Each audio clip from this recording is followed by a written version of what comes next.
guys, Caroline here, obviously. Just wanted to show you my face, say hello in this little realm of the world. This is a little pick a card reading that came to me the other morning, and I hope you enjoy. We'll get right into it. We have here, it's group number 1, group number 2, group number 3. If you want to pause right here,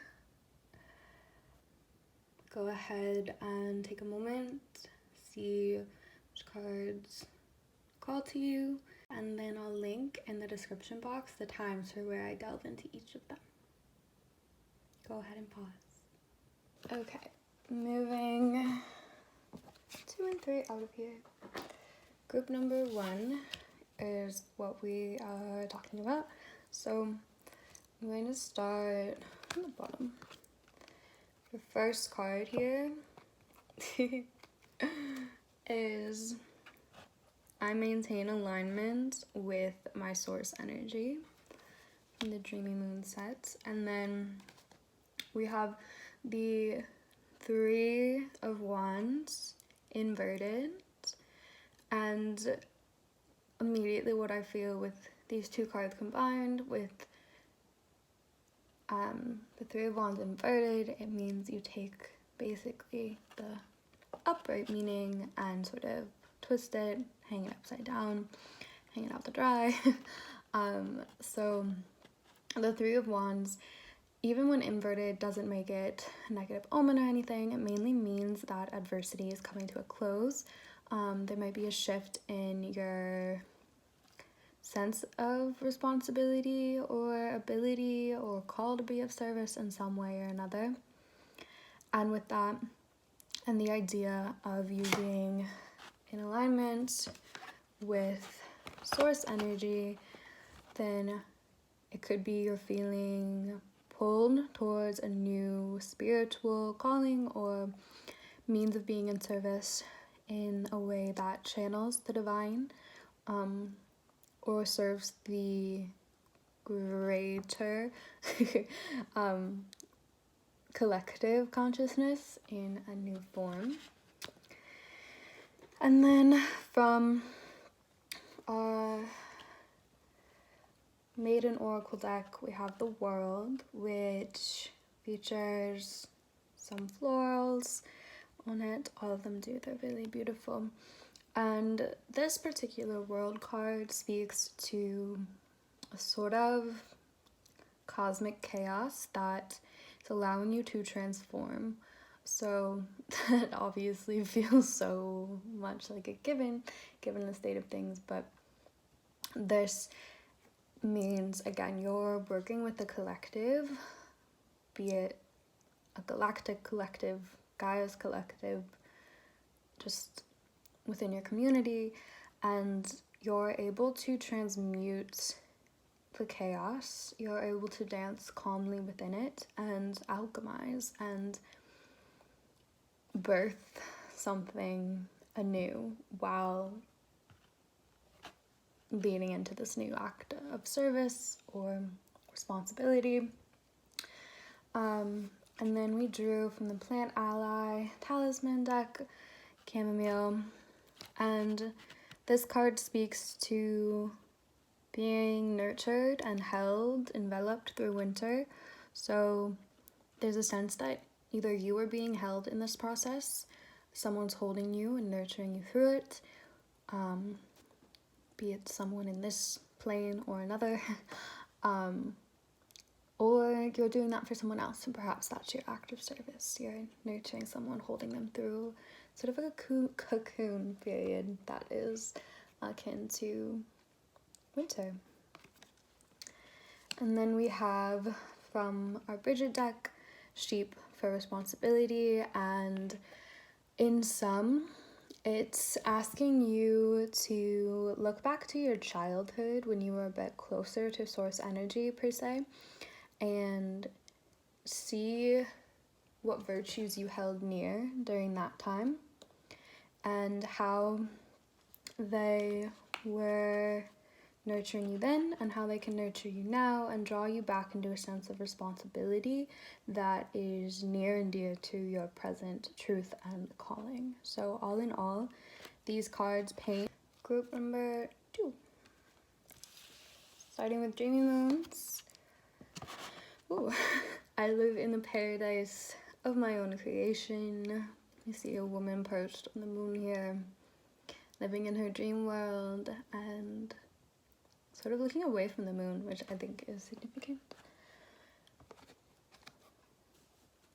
From the Rider-Waite tarot card deck, we have the Page of Swords inverted, so we sort of flip the meaning of this, and for this particular card, there's a call to action that's in inverted. So I think this card is sort of asking you to slow down, asking you to take the seat of the witness of the beyond and what's coming towards you. You can see a man sort of looking out into the distance, and slow down and look beyond any fears or misgivings around you and really take account of your surroundings so that your next step is a intuitively calculated one rather than a fearfully calculated one. And that will aid in creating the paradise of your creation. Next up, we have in threes from the Maiden Oracle deck.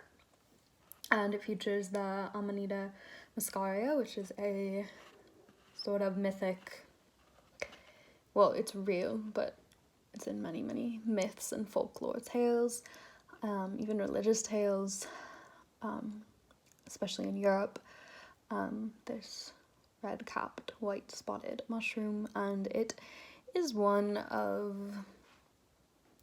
warning to again be wary of what you plant in your garden, what you call into your space, and sort of again asking you to slow down and witness the message that these mushrooms carry, asking you to take stock before going any further, especially in the creation of something or the exploration of something you're considering creating, or even who you surround yourself with as you're creating. Then we have our plant ally, mugwort. Mugwort is a plant that allows in a lot of creative energy. It's a dreamy plant, and when paired with these mushrooms here, really makes me think that your dreams can tell you something about the present cosmos, your present place in the cosmos, where to create from here. I think there's guidance in other realms for you, and it can sort of give you some clues as to where to go from here in creation and in releasing and wishing with this new moon. Lastly, from the Brighid deck, we have Fire for Courage, which feels apt for this, and the affirmation at the bottom is you are courage, and fire is one of the greater elements related to our goddess Brighid. So here, this card asks you to remember your flame, your spirit, and allow it to remain with you as you wander other realms and as you take stock, and then in all of that as you create your own paradise. It's group number 2.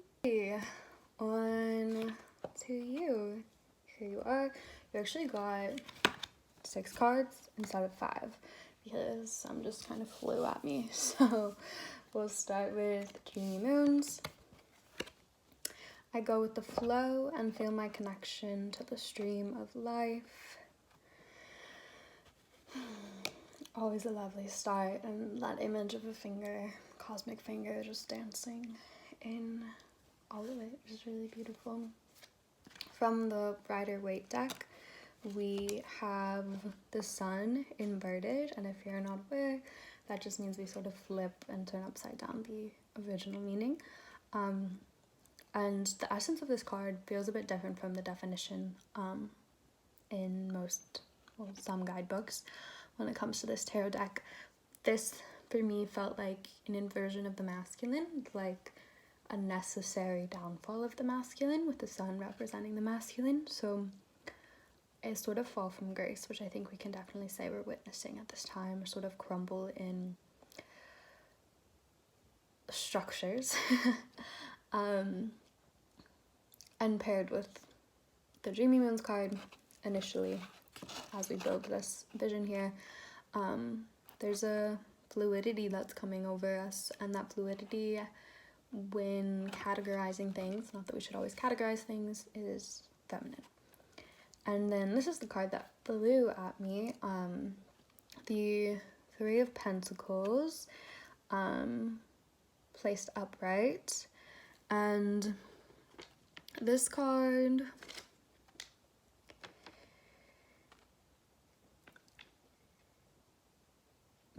really solidified the entire message of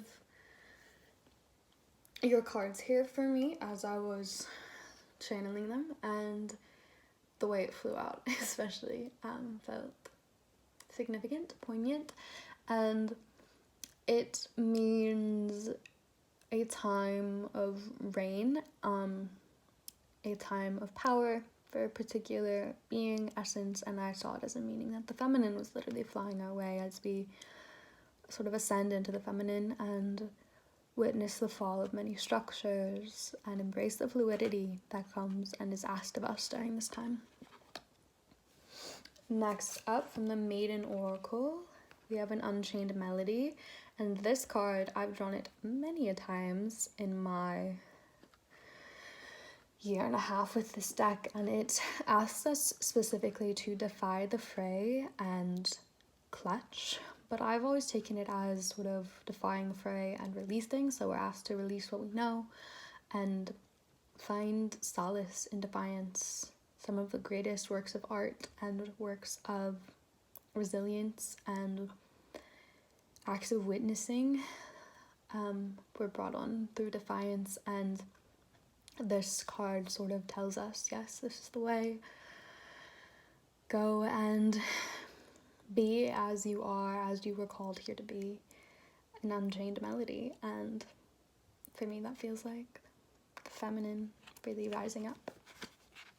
And then we have Mullen from our Plant Ally deck, and Mullen speaks to a strength in softness. We are reminded of the power of the wild feminine, the ancient folklore and folk herbalism with this card.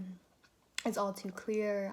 We're asked to go to our elders, see them, be with them, and know their stories, because that will aid in leveling up and really embracing the feminine that this card compilation feels to be singing true to.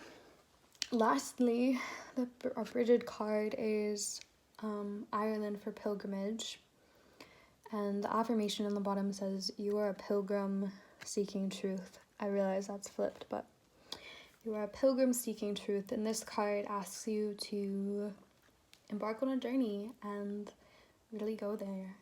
And perhaps, given how clear all of these cards have come together, you are a leader in this realm of pilgrimage into a new world, a new paradigm.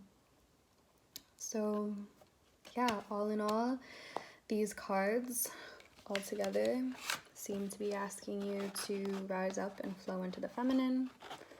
You might even aid in the fall of the masculine, and to be a leader, I think, in singing your song, singing the song you know from your elders, or their passed down words and stories and books.